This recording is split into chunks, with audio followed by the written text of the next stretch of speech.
You're sure? Yeah. You hit record. Yeah. Okay. I work at a gas station in rural Pennsylvania. It's a boring job, but it's pretty easy and it pays alright. A few weeks ago, this new guy started. I'll call him Jeremy. Jeremy's weird. He's about 25 or 26, and he hardly speaks. But he's got the creepiest laugh I've ever heard. My boss and I both noticed this. But it's never been a problem, so there's not much we can do about it. Customers have never complained about him, and he's always done his job fairly well. Up until a few weeks ago, anyway. That's when things started going missing. Employee theft can be a problem at any business that sells consumer goods. And there's only one person working at a time at this gas station. It's a pretty small place. About 2 weeks ago, my boss started noticing that we were short on motor oil. At first, it was a few containers at the... Jesus fucking Christ, I can't read. At first, it was a few containers at a time, then entire shelves and boxes from the back room. Pretty soon, entire shipments would be gone the day after we got them, and it would always be right after Jeremy's shifts. My boss has checked the security camera tapes from every single night he worked, but he could never catch him in the act. Jeremy would lock up at closing, then the motor oil would be gone the next day. My boss usually takes the tapes home with him to try and catch Jeremy stealing, but his boss had a softball game last night, so he asked me to watch the tape for him. He offered to pay me overtime under the table, so obviously I took that offer. There are 3 cameras, so he gave me 3 different tapes to check. I figured it would be a long night, but I'm trying to save up for vacation, so I really needed the money. I took the tapes home, popped them in an old VCR, and sat back. 2 days ago, the last time Jeremy worked, Jeremy started at 4 p.m. Everything seemed pretty normal at first. He counted up his drawer, switched off with the girl who was working before him, and waited for a customer. The first person who came in was Mrs. Templeton. The timestamp on the video read 4:03, irregular. She picked up her cigarettes and newspaper and paid with a 20, nothing unusual. The next customer was some local guy named Ron. He drives a motorcycle, usually comes in every few days, fills up his tank, gets a bag of beef jerky, paid with his credit card, and then he left. The next was some guy with a cowboy hat I'd never seen. But we got plenty of strangers passing through, just like in any gas station. He got $40 worth of diesel fuel, paid with a $100 bill, and went on his way. I sat back and sighed. The only thing more boring than doing this job is watching someone else do it. My boss's offer was enough to keep me watching, though. So I left the tape on. Everything seemed pretty normal. I had a feeling that if Jeremy was stealing motor oil, he knew we were suspicious of him by now. I didn't expect him to be dumb enough to let us catch him on camera. Things stayed boring and routine until about 5 o'clock. At 5:03, Mrs. Templeton came back in. She must have forgotten something, but she didn't. She bought the same pack of cigarettes as before in the same newspaper. She paid with another 20. That's odd, I thought. But then again, she's a little absent-minded. I thought Jeremy should have told her she already got her smokes, but it's not against the rules to sell somebody the same thing twice. That's when Ron came in again. He bought another tank of gas for his motorcycle. I checked the outdoor camera because I thought maybe he had another car he wanted to fill up, and the same pack of beef jerky. He paid with his credit card again. No big deal. I figured this was just a weird coincidence. Mrs. Templeton is forgetful, and Ron probably owns more than one Harley. That's when the guy in the cowboy hat came back in. I felt a chill run down my spine. Don't get diesel. Don't get diesel. I found myself whispering to my empty room, but he did. He got $40 worth of diesel and paid with another $100 bill. Every move he made was identical to his first, right down to the way he scratched his nose before he walked out. Either this guy is rich, owns a lot of trucks, and just moved into town, or something really bizarre was happening. I kept watching. Every customer for the next hour was the same as before. Every single one. I was seriously freaked out. And then at 6:03, Miss Templeton walked back in. She bought her cigarettes and newspaper and paid with a 20 again. I thought I was going to lose it. I only watched another half hour before I started fast-forwarding through the rest. It was all the same. Every customer would come in at the exact same times, exactly 1 hour apart. Now, I know what you're thinking. That sneaky motherfucker Jeremy had messed with the tapes. It honestly says that. He had a loop of his first hour of business over and over. That wasn't the case. There are windows around the cash register area that the camera covers, and I watched the sunlight fade as time ran on. Jeremy's routine didn't loop over. He swept, mopped, restocked, and did all his duties exactly how you'd expect, but the same customers kept coming in. I was panicking at this point. Something was seriously wrong with what I was seeing, and I had no explanation for it. I skipped ahead to when he locked up and walked out to his car. He hadn't stolen anything, but I kept watching, just to make sure. Fast forwarded one last time to about midnight. At exactly 12:03, out of nowhere, Jeremy's face pops up on camera. I don't mean he moved his head into view. I mean that in 1 second, the store was empty.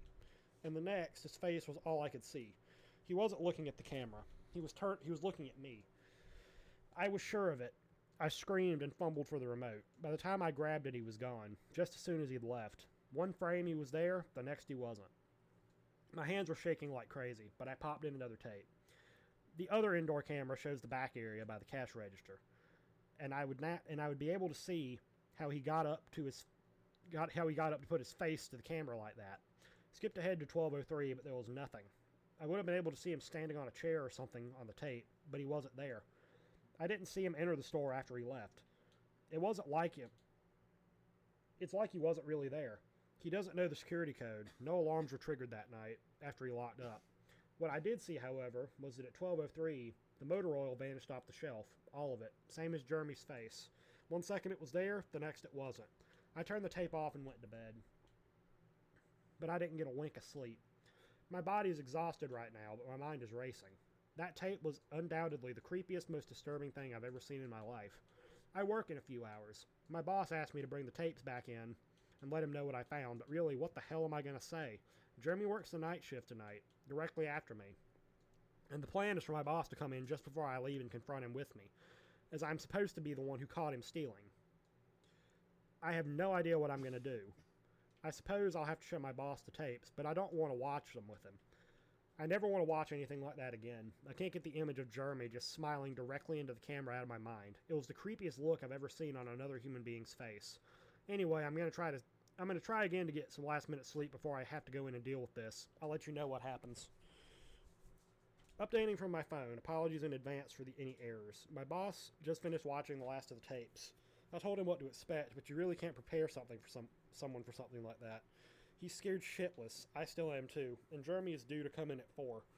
We got a little over an hour to get our shit together, but neither one of us knows what to say to him. Is he just a fucked up guy who likes to steal motor oil and scare the shit out of people? Or is he something else?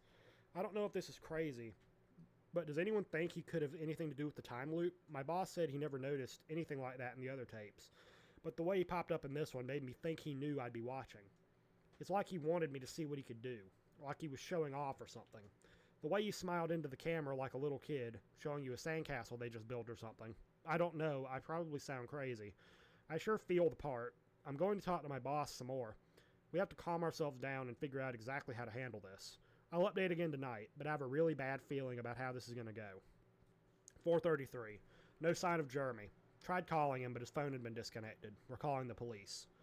5:33. No sign of Jeremy. Tried calling him, but his phone was disconnected. We're calling the police. 6:33. No sign of Jeremy. Tried calling him, but his phone's been disconnected. We're calling the police. 7:33. No sign of Jeremy. Tried calling him, but his phone's been disconnected. We're calling the police. 8:33. No sign of Jeremy. Tried calling him, but his phone's been disconnected. We're calling the police. Holy shit, holy shit, holy shit, holy shit. I just got home and saw my previous updates. Things make even less sense now. Here's what I can tell you. I went to jerk. Oh my god. Yeah, I went to jerk, guys. I went to work. Jeremy never showed up.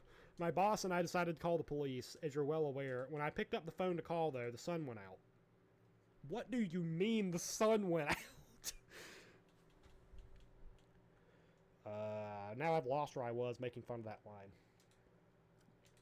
The sun went out. I shit you not, that's what I thought happened. Apparently I blacked out for exactly 5 hours, because when I looked at the clock it was 9:33. I think I got stuck in Jeremy's time loop, and then I snapped out of it at the exact point I blacked out, if that makes sense.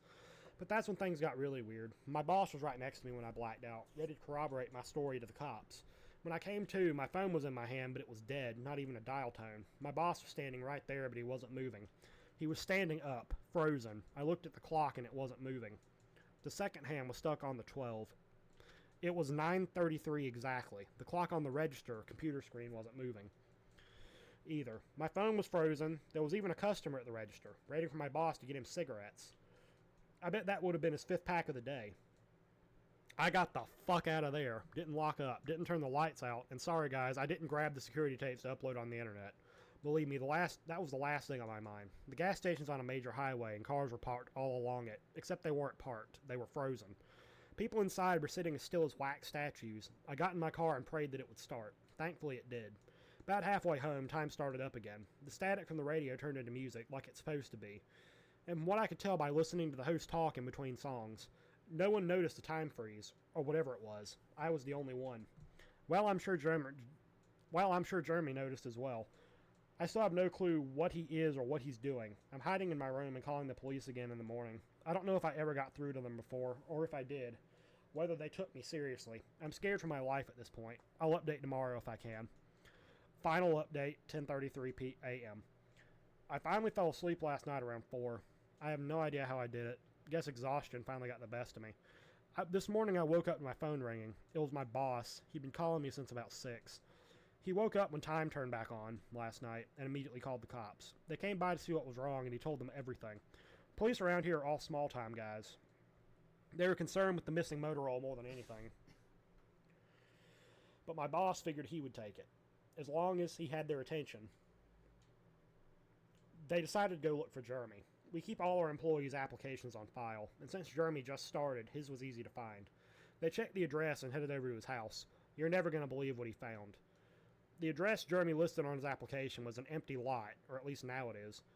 There used to be a house there, but it burned down in 1993. Being a small town, almost everyone remembers that fire. A family of 4 used to live there way back when. Rumor has it they had an estranged son who they never really talked about, but I can't say for sure if that's true. What I can say is true is that after an insurance investigation, the fire was ruled an arson. The entire house was soaked in oil and torched with a Molotov. The entire family was sleeping when it happened. None of them survived. They never caught the guy who did it. Rumor has it that when they tried to contact the estranged son, no one could find him. Anyway, the boss called and told me this, and I freaked out. Then he asked me to come to the gas station. What are you, crazy? I said, but he assured me the cops were there with him.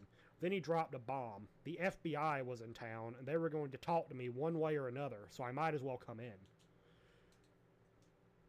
It was about 7:15, and I wanted to go back to bed, but I figured I wouldn't be able to sleep much more anyway, so I went down. 4 men in suits greeted me and told me to have a seat. We went over everything the 2 or 3 times until they got all the details down. Told them about Jeremy, the security tape, last night at work, everything.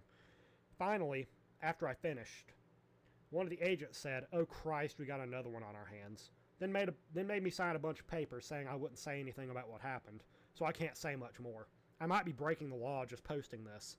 So now I'm home. I'm not sure what I want to do with myself. The agent's words when I told him their story are going to haunt me for the rest of my life. Anyway, I've got to go. I have some errands to run today. Then I have to go into work to pick up some tapes. My boss and I think this new guy, Jeremy, he's a complete creep, is stealing motor oil, and I have to watch the security footage to see if I can catch him doing it. I have better things to do, but my boss is paying me overtime under the table, and I'm trying to save up for vacation, so I could really use the money. It should be pretty simple. The oil always goes missing right after his shifts. I figure I'll just watch the tapes, catch him in the act, and that will be that.